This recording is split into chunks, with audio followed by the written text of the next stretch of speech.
What's up everyone and welcome back to the channel. Today we've got Game Bread detailing the origins of the Colby beef, Poirier on another McGregor fight, Brian Ortega's next potential bout, and much more.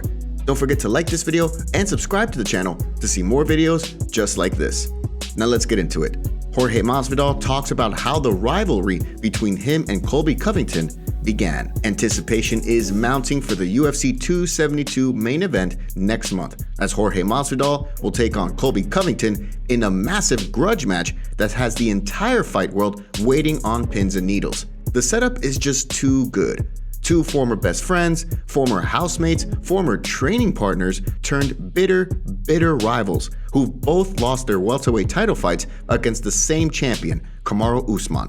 But it wasn't always this way. In a recent interview with Danny Segura, Masvidal outlines what led to the origins of their rivalry. And it wasn't only the fact that Colby had stiffed Masvidal's coach out of payment following a fight. It goes back a bit further than that. This is what he said. Would always talk bad about John Jones. Woodley, I was there for the whole thing. So the John Jones, I wasn't there in college with him, but the whole Woodley thing I was. Woodley brought him out. He was giving him like $1,000 a week, something crazy like that, when this guy was an amateur, just to train with him for 4 weeks. Sponsors, food. And then he came back just talking about Woodley, like in a negative way, like, man. Masvidal goes on to detail how Tyron Woodley helped Colby early on in his career, and then Colby simply treated him like trash afterwards, never grateful for what the former welterweight champion had done for him. Jones, meanwhile, was a former college roommate of Colby's, but was always pretty sour on Colby's character since then. Gamebred also goes on to say that he was already slowly separating himself from Colby when Chaos stiffed Masvidal's striking coach, Paulino Hernandez, which is what broke the camel's back with him. All of this only adds more seasoning for the March 5th main event. What are your thoughts on Masvidal's comments? And who you got in this fight? Triple C says he's helping the Korean Zombie because he wants to help someone have the champ's head. Former champ and Olympic gold medalist Henry Cejudo has been very vocal about fighting either Peter Yan or Alexander Volkanovski. And in his latest stunt to stay relevant as a fighter and a troll, he's now saying that he's helping the Korean Zombie prepare for his bout against the featherweight champion because he believes it's a proxy for him to win. Let's explain.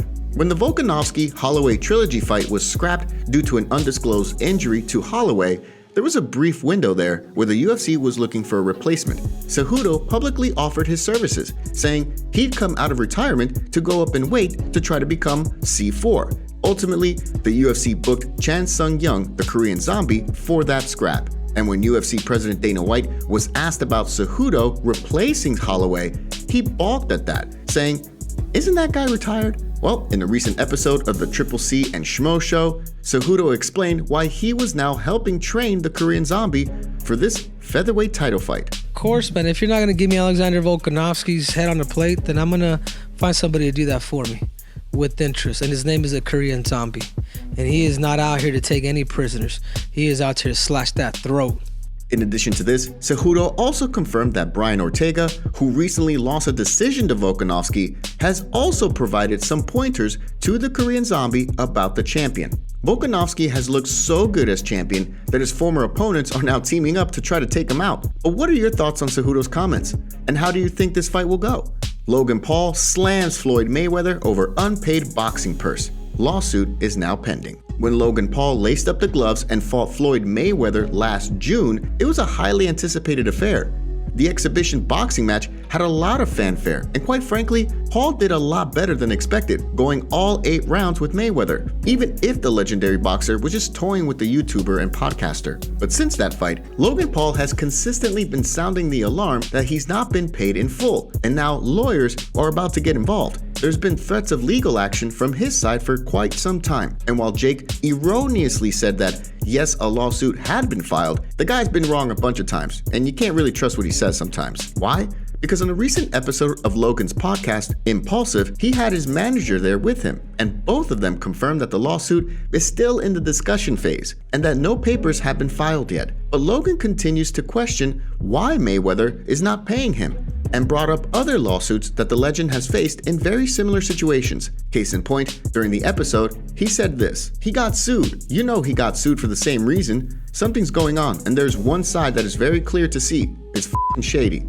Logan does go on to confirm that if a lawsuit is filed, he'll most likely lose more money than he was set to earn, given how much lawyers are set to make. But what do you think of this whole situation?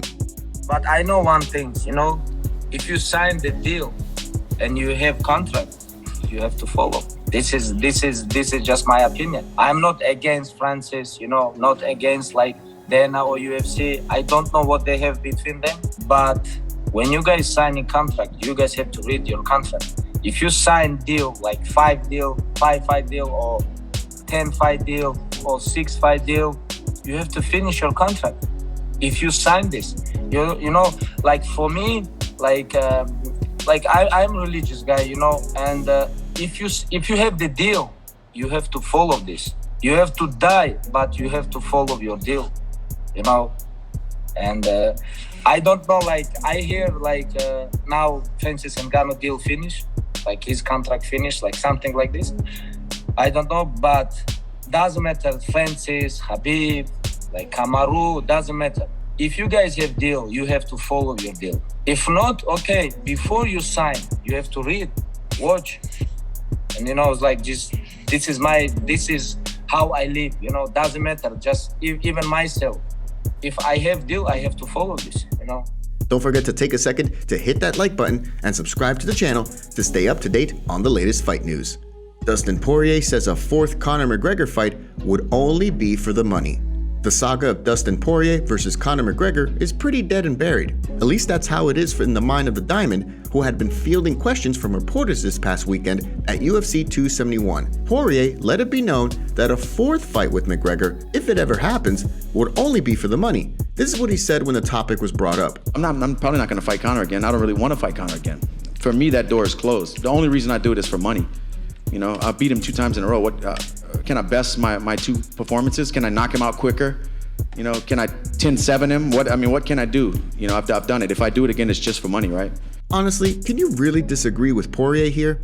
All things considered, the man has done what he needed to do in regards to the Irishman. He lost their first fight all the way back in 2014 when the two were featherweights. He was knocked out by McGregor, which only served to propel the eventual champ to superstardom, because just 3 fights later, he slept Jose Aldo faster than you can say he slept Jose Aldo. But I digress. Then, years later in 2021, Poirier came back to not only avenge his loss at UFC 257 via TKO in the second round, but then he beat McGregor in the trilogy fight as well at UFC 264 with a TKO in the first round, in which McGregor suffered a leg break. Perhaps the fact that McGregor suffered an injury in that fight and is trash talking afterwards is something the UFC could hold on to make a fourth fight a reality. But Poirier is already up 2 fights to 1, and it's easy to see why he's not interested. For McGregor, however, he can talk himself into anything, so I guess never say never. What do you think? What are your thoughts about Poirier saying he's done fighting Conor McGregor? And do you actually want to see a fourth fight between the two? The UFC is looking to have Brian Ortega to take on Yair Rodriquez. Numerous online reports citing multiple sources say that the UFC is targeting a top-tier featherweight matchup between Brian Ortega and Yair Rodriquez. Ariel Helwani first tweeted the news about a potential clash between the two contenders that has since gained steam online. And quite frankly, it makes a whole lot of sense. Brian Ortega hasn't fought since he lost a decision to featherweight champion Alexander Volkanovski at UFC 266 in Las Vegas this past September. This was his second time fighting for a title, after losing handily to Max Holloway in his first title bout back in 2018 via referee stoppage in the 4th round. He bounced back after that loss to bury the Korean Zombie in 2020 and showed a much improved game. He'll certainly be looking to make a comeback to fight for a title once again. Meanwhile, Rodriguez is also coming off a recent loss, having dropped a unanimous decision to former featherweight champion Max Holloway this past November, where he showed a lot of heart and some improvements to his skill set, but he just couldn't do enough against Blessed. Before that fight, he had a 2-year layoff, as he hadn't fought since October 2019 when he beat Jeremy Stephens via unanimous decision. The matchup makes a lot of sense, as both are coming off losses to the best in the division, and they're ranked right next to each other, Ortega at number 2 and Yair at number 3. This would also likely add a little bit of clarity to the top of the featherweight division, as Volkanovski is set to defend his title against the Korean Zombie at UFC 273 in April. That fight is only happening because the UFC's original plan to have the champion fight Holloway in a trilogy bout was scrapped due to an injury to the challenger, and Zombie was tapped to replace him. Then the fight was moved back a month to accommodate the Colby Masvidal main event at UFC 272 on March 5th. The winner of Brian Ortega versus Yair could get the next title shot, or at least be in line right behind Holloway. But either way, these two boys are known for incredible fights, and we can't wait to see this one. A date and location has yet to be announced. What are your thoughts on a potential fight between Ortega and Rodriguez? And who's your early favorite for this one?